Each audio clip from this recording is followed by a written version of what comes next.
Hey everyone, Effie here. Today we're going to make a card using our new Postage Fine Arts layering stencils. There are 7 stencils in this collection. Each stencil has a number etched on them. You also have lines etched right on the stencil to delineate the panel edges. There are also letters on the stencils to indicate which panel you're working on. We're going to start off by taking our Postage party die and we die cut this onto white cardstock. Then we place that on our 7x9" grip mat.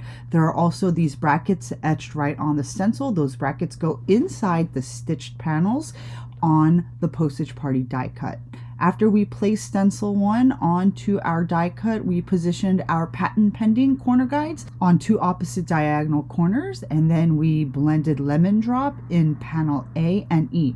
Then we wiped off the excess ink on the stencil, and then we went in with rosy peach in panels A, C, and F, going with a lighter touch. This is the first skin layer. Next, we're going to take soft ash with just a small brush, and we're just going to go in this little corner in panel B. Then we're going to take Cali blue and blend it into the wave panel, going with a lighter touch. Next, we're going to take off stencil 1 and we're going to replace it with stencil 2. We're just going to place stencil 2 right inside our corner guides. Then we're going to take our peach blossom ink and we're going to blend right inside panel A for our starry night. Then we're going to just wipe off the excess ink. We're going to go in with some whisper pink in panels B, C, and F.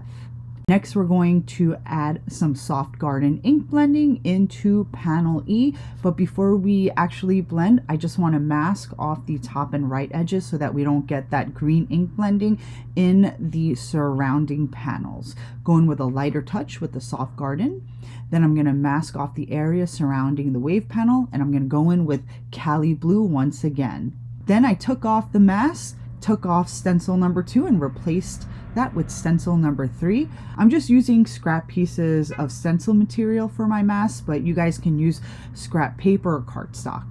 For stencil number 3, most of this stencil will be blended with our warm hazelnut, which is a nice light brown ink.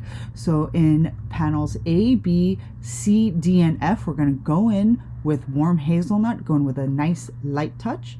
Then for panel E, we're going to use Bright Fern, which is a mid-tone green ink. I made sure to mask off the top and right edges before I began blending because I want to make sure I don't get that green ink blending in my Mona Lisa panel or the Michelangelo panel on the right.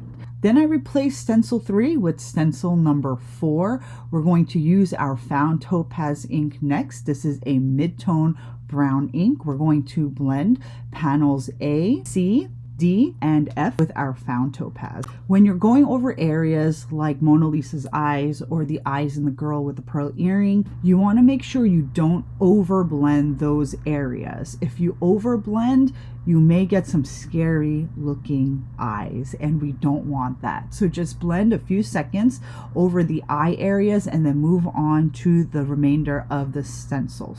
Once you guys have blended this a few times, you're going to know exactly how much ink you need to put down. So I do recommend just doing this a few times and then you're going to get comfortable with it.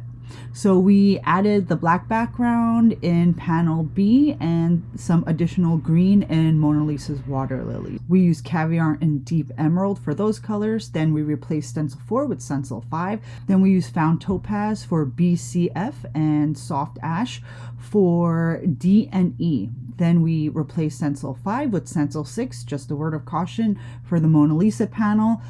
On stencil 6, it is divided in 2 parts, the upper portion and the lower portion for Mona Lisa. So when we get there, I'll let you know what we need to do. So for stencil number 6, we're going to start off with Cobalt Breeze for panel A and B, and then we're switching to Azurite for panel D.